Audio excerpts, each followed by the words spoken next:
Covid ಹಿನ್ನೆಲೆಯಲ್ಲಿ 10 ತಿಂಗಳಿನಿಂದ ಮುಚ್ಚಿದ್ದ ಶಾಲೆಗಳು ಇಂದು ಸರ್ಕಾರದ ಅನುಮತಿ ಮೇರೆಗೆ ಪುನರಾರಂಭಗೊಂಡಿದೆ. ಕೊರೋನಾ ನಿಯಮಗಳನ್ನು ಪಾಲಿಸಿಕೊಂಡು ಶಾಲೆ ಆರಂಭಗೊಂಡಿದೆ. ಶಾಲೆ ಆರಂಭಕ್ಕೆ ಉತ್ತಮ ಪ್ರತಿಕ್ರಿಯೆ ವ್ಯಕ್ತವಾಗಿದ್ದು ಹೆಚ್ಚಿನ ಸಂಖ್ಯೆಯಲ್ಲಿ ವಿದ್ಯಾರ್ಥಿಗಳು ಶಾಲೆಗಳತ್ತ ಮುಖ ಮಾಡ್ತಾ ಇದ್ದಾರೆ.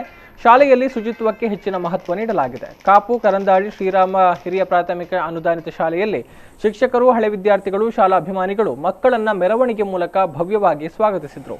ಕಾಪುವಿನ ಹಲವೆಡೆ ಶಾಲೆಗಳು ಮಾವಿನ ತೋರಣಗಳಿಂದ ಶೃಂಗಾರಗೊಂಡು ರಂಗೋಲಿಗಳಿಂದ ಕಂಗೊಳಿಸಿದವು. ಇವತ್ತು ಶಾಲಾ ಆರಂಭ 2020-21ನೇ ಸಾಲಿನಲ್ಲಿ SSLC ಮಕ್ಕಳಿಗೆ ಶಾಲಾ ಆರಂಭವಾಗಿದೆ. ಮಕ್ಕಳೆಲ್ಲ ಕೂಡ ಶಾಲೆಗೆ ಬಂದಿದ್ದಾರೆ. ಉತ್ತಮ ರೆಸ್ಪಾನ್ಸ್ ಇದೆ.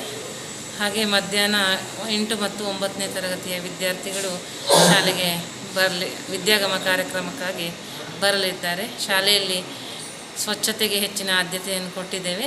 ಸ್ಯಾನಿಟೈಸೇಷನ್ ಮಾಡಿಸಿದ್ದೇವೆ. ಹಾಗೆ ಐಸೋಲೇಷನ್ ಕೊಠಡಿಯನ್ನು ಏರ್ಪಾಡು ಮಾಡಿದ್ದೇವೆ.